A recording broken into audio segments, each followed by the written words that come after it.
You're listening to Living in Spain podcasts with David Wright.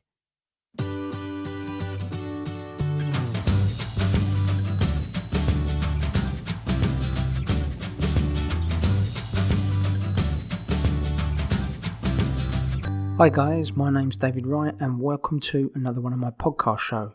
So today I'm going to be talking about finding the right place in Spain.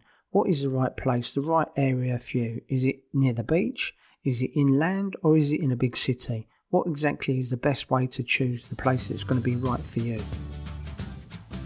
Okay, so first off, when I first moved to Spain, I thought I wanted to be right near the beach. I love the beaches. I was from Brighton, so I like the beach, apart from the cold weather. And so the beaches here in Spain, in this part of Spain where I moved to, were fantastic. And I wanted to be near the beach. So I decided that when I first came here, that's where I stayed the first few months. I rented an apartment. And I did love it here. I loved the area and I liked going to the beach. It was great. But then I started to look around. We drove around inland a little bit and found some lovely plots of land, some older buildings with a bit of ground, a bit of space. And that really started to appeal to me. So I thought about looking for a second-hand property, inland a little bit, away from it all, but still within driving distance to the beach. And that's how I started looking for my first property here. So we went inland and I did happen to find one place after looking for some time with an agent. And it had quite a bit of land. It had some orange and lemon trees and a few other trees on there. And it was about 700 square metres of land the house was on.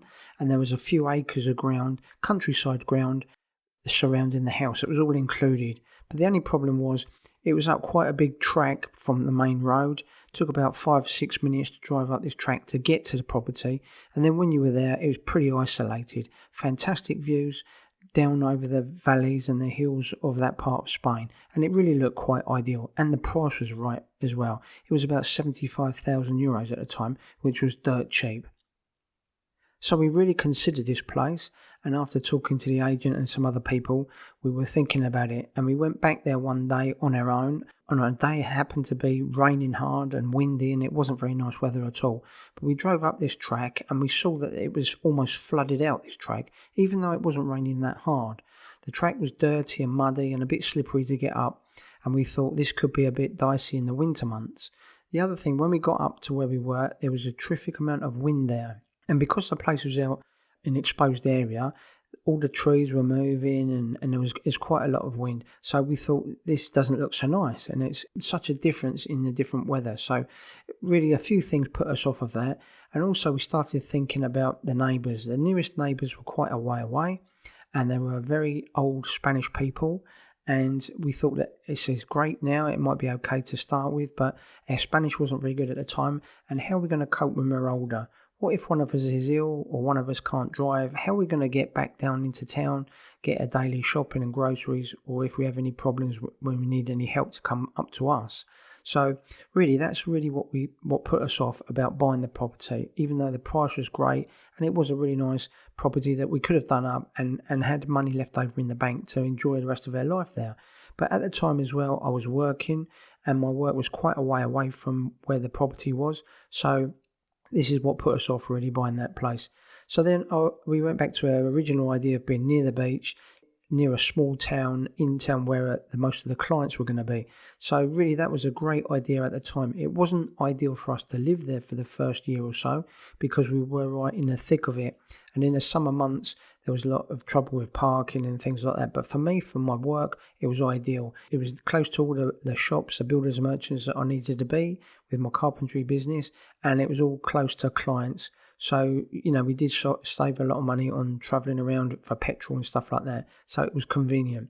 But then later on, after a few years, we did move outside of town a little bit further away, bought a little bit bigger property, and again, it was in an area that was not so populated as near the beach area, but it wasn't in the middle of the countryside either. So it sort of worked out well. And then later on in life, where I am now, I've moved away even further again, further down the coast of Almeria. And I'm now away from most of the big towns and cities, but still within driving distance, about 20 minutes drive from it, and only about 5 minutes drive from some fantastic beaches. So I think I finally found the perfect place for me. But the thing is, if I'm looking back on it now and I think about if I'd bought that property out in the hills, what would it have been like? With my experiences and everything living here now, knowing what I know now, it would be fine, okay. But for the first few years here, with my Spanish not being very good at all, or next to nothing, and clients being far away, business being more important, it would have been a disaster if we had bought that property. We wouldn't have been able to enjoy the life that we thought, and it would have been some stress and some hardships moving there, even though it was a really nice property. And sometimes when I drive in that area, I drive past and see it and often think what it would be like. But deep down inside, I know it would have been a mistake if we bought that. The same as it would have been a mistake if we'd ended up buying a house right in the centre of town. So, we wouldn't have known that either.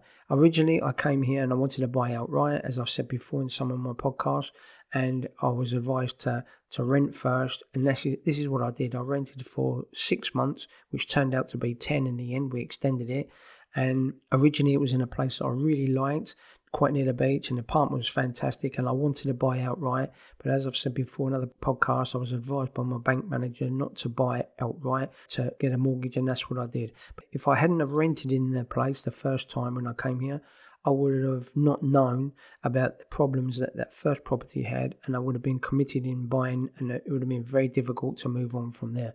So, guys, I always say when you first come to Spain, it's a great idea to rent somewhere first to get the idea of the place, what it's like, not just in the summer months, but the winter as well.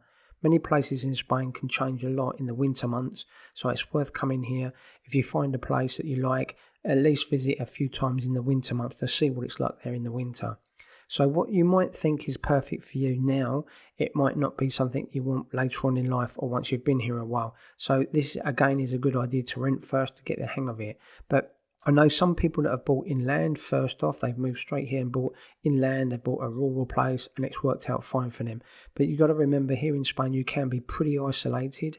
You will need transport, and it can be difficult in the winter months. Some places get cut off and the weather is quite different. I have some friends that live near where I'm living now, only about 15 minutes away, but they're inland, up a bit of a mountainside. Not really a mountain, just a big hill. But the weather up there sometimes on the same day is completely different from what I'm getting down on the coast. They can have about 10 degrees temperature change up there, and they get stronger winds, and it can be overcast and cloudy, even some misty fog. So, guys, you've got to think about these things as well. Down on the coast, we get the winds as well, but we do get a warmer, drier climate being down nearer the beach. Again, it all depends on what part of Spain you're going to, but you've got to really think about these things and think about if you're real at one time, or when you get older, are you still going to be able to get out and about like you were when you were younger? And really consider these things that's going to make it a make or break decision when you first buy here in Spain. So although you're keen, don't jump straight into buying straight off. If you find the area and you think, yeah, it's great, there's loads of properties to rent, whether it's near the beach, in town, or out in the countryside. And especially out in the countryside, there's some very cheap rents now. So why not come here for a few months, rent a place, see what it's like first, get a real idea of what it's like in the winter months, being away from all the services inland. Or if you're down on the beach, might not be used to the noise and the traffic and some of the clubs and bars that are open to early hours in the summer months. So rent first and try it out. So guys, these are some of my personal tips here, and I hope they've given you some inspiration and ideas for when you first move here to Spain. If any of this has helped at all, please leave a like or comment in the description box below. Thanks a lot. If you have enjoyed this podcast by David Wright, then you will love his new books. Out now on Amazon and Kindle, packed with money-saving tips and information on living and working in Spain. Just go to livinginspainbooks.com. David also has a popular blog for expats in Spain. Come and take a look now at britishexpatsinspain.com.